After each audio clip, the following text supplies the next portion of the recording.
Chapter 14. Nantucket.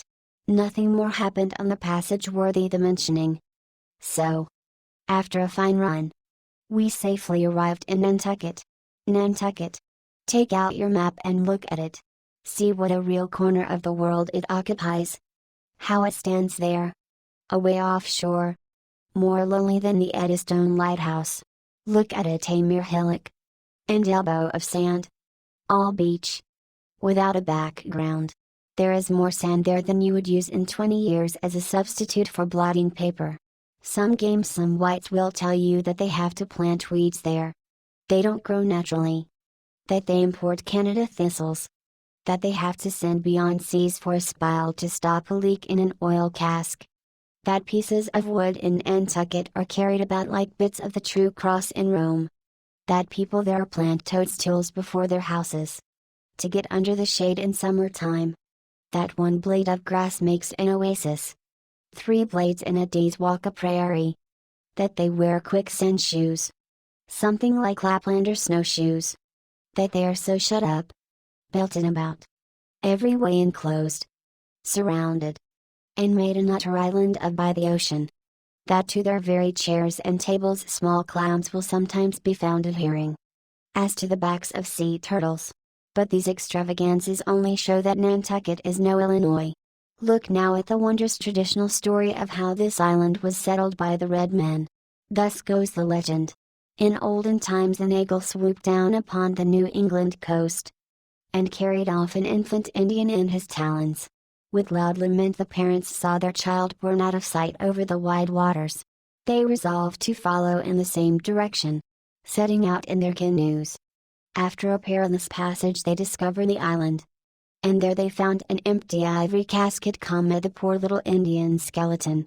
What wonder, then, that these Nantucketers, born on a beach, should take to the sea for a livelihood. They first caught crabs and quags in the sand. Grown bolder, they waded out with nets for mackerel. More experienced, they pushed off in boats and captured cod. And at last, launching a navy of great ships on the sea, explored this watery world, put an incessant belt of circumnavigations round it, peeped in at Bering Straits, and in all seasons and all oceans declared everlasting war with the mightiest animated mass that has survived the flood. Most monstrous and most mountainous, that Himalayan salt sea mastodon, clothed with such portentousness of unconscious power, that his very panics are more to be dreaded than his most fearless and malicious assaults. And thus have these naked Nantucketers, these sea hermits, issuing from their anthill in the sea, overrun and conquered the watery world like so many Alexanders, parceling out among them the Atlantic, Pacific, and Indian Oceans. As the 3 pirate powers did Poland. Let America add Mexico to Texas, and pile Cuba upon Canada. Let the English overswarm all India, and hang out their blazing banner from the sun. 2/3 of this terraqueous globe are the Nantucketers, for the sea is his. He owns it, as emperors own empires. Other seamen having but a right of way through it. Merchant ships are but extension bridges, armed ones but floating forts.